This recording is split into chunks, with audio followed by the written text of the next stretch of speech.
guys, welcome back. In this video we are going to discuss about numerical integration, right? So basically we do numerical integration in order to find or in order to obtain approximate value. Okay, approximate value of what? Definite integral.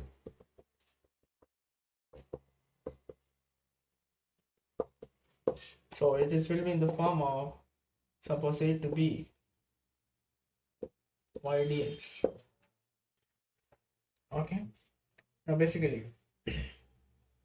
definite integral, so integral of hb by dx. Okay, now so for doing this, four types of rule we are going to discuss. Okay, for that we need to remember the formulas and where to apply and all we need to understand. Okay, so first rule we are going to discuss is trapezoidal rule. So suppose if I integration of a to b by dx is given by using trapezoidal rule, first you need to remember the formula, that is x by 2, okay, y0 plus yn is the last term, this is the first term, plus 2 into y1 plus y2 plus y3 so on till yn minus 1. So this is a general formula. Okay, so basically you have to remember here, so what is h here? H is nothing but b minus a by n. This is n. Okay, b minus a by n. Now here you have to understand that b will be the upper limit minus the lower limit, b minus a by n. N is nothing but the intervals. Okay, intervals. Now basically intervals, or we can say parts, equal parts we can say. Okay, in the question it is given that this integration you have to divide this into equal intervals. The number will be given, suppose n is equal to 6, you have to divide this given definite integrals and write it in this form. Okay, and n will be given as what? Some value, 6, 7, 8, some value will be given. So remember that when we have to use this rule, so this has no restriction. So since it has no restriction, we can use it everywhere. That means if it is asked that suppose 7 intervals, 7 equal parts, it is asked, that means n is equal to 7. So we can apply this formula anywhere. You can apply odd numbers, even number of equal parts, odd number of equal parts. Okay, we'll try to do some questions and understand it, or we can say it as what? Equal parts. N is nothing but the equal parts. Okay, so interval will be divided into equal parts. That equal parts is nothing but n. Okay, now you have to understand, we are going to proceed to the next rule. So moving on to the Simpson one-third rule, that is nothing but what? So if it is given in integration of some value a to b in limits y dx, so the general formula will be x by 3, okay, 1/3 x by 3, and y0 plus yn plus 4 times y1 plus y3 plus yn minus 1 plus 2 into y2 plus y4 plus dash 2 yn minus 2. So basically this is the general formula. Okay, basically this is the general formula. So in order to remember this formula, what we can do?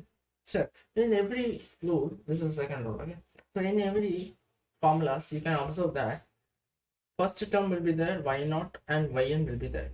Okay, now plus 4 times, what are these numbers? It is nothing but odd numbers, odd terms of y, odd terms of y, y1, y3, y5, y7. Okay, plus 2 into even numbers, even terms we can say. Okay, odd terms, even terms. So 4 times 4 into odd terms, all the odd terms given in the question or given in the data, and 2 into even terms, 2, 4, y2, y4, y6, y7, oh sorry, y8 and all. Okay, so in this way also you can remember 1/3 rule, so h by 3. Okay, now this is the Simpson 1/3 rule. Now in this restriction is there where we can use Simpson 1/3 rule. So we can use when the interval n is equal to multiple of 3 is 2 is given. Okay, multiple of 2. So if it is given that a given interval is given, you have to divide that interval into 6 equal parts. 6 equal parts means n is equal to what? 6. N is equal to 6. That means 6 is a multiple of what? 2. Right? So you can apply this form. If it is given 7, you cannot apply. Okay? Like that you have to remember. The Simpson's 1/3 rule formula is given where we can use. Okay, and all you have to remember. So proceeding to the third rule, that is Simpson's 3/8 rule, we can say. Okay, so 3 by 8. Now if it is given any question, I is equal to some value integration of a to b or y dx, so the formula is h 3h by 8. Okay, 3 by 8, 3h by 8. Like that also you can remember. You have to use some tricks to remember this formula. Okay, now in every case it is y0 and yn. This is there in every formula. So okay, y0 and yn plus 3 times y1 plus y2 plus y4 plus y5 plus dash dash dash till yn minus 1 plus 2 times y3 plus y6 plus y9 plus dash dash dash till yn minus 3. Okay, so this is the formula. Now in order to remember this, what we can do, see, in every rule I have already said that y0 and yn will be there, and 3 times, here it is 3 times. 3 times we can consider it as non-multiples of 3. See here, plus 2 times multiples of 3, 3, 6, 9, 12, like that. Okay, this is multiples of 3. Rest all terms you have to add here. And one more thing you have to remember, that in all the rules the terms will not repeat.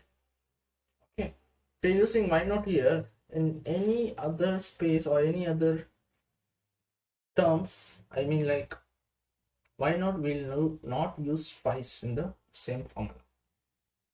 Okay, now where we can use Simpson 3 by 8 rule. So if n is a multiple of 3, okay, you can use Simpson 3/8 rule. Okay, if it is given, it's the given interval is divided into intervals is divided into 6 equal parts or 9 equal parts, then you can use this Simpson 3/8 rule, multiple of 3. Okay, so remember this twice, 2 into multiples of 9 terms, multiples of 9. Here rest all terms you have to add here. Remember, no need to don't repeat the terms again and again. Okay, only one time the terms will be there. So now we'll see the last rule, that is what? Wedel's rule. Okay, now in Wedel's rule, formula I is equal to, I write the formula, that is 3 by 10 y0 plus yn is there or not there. Okay, now remember that here in Wedel's rule, the yn formula, I mean like y0 plus yn will not, you have to remember that.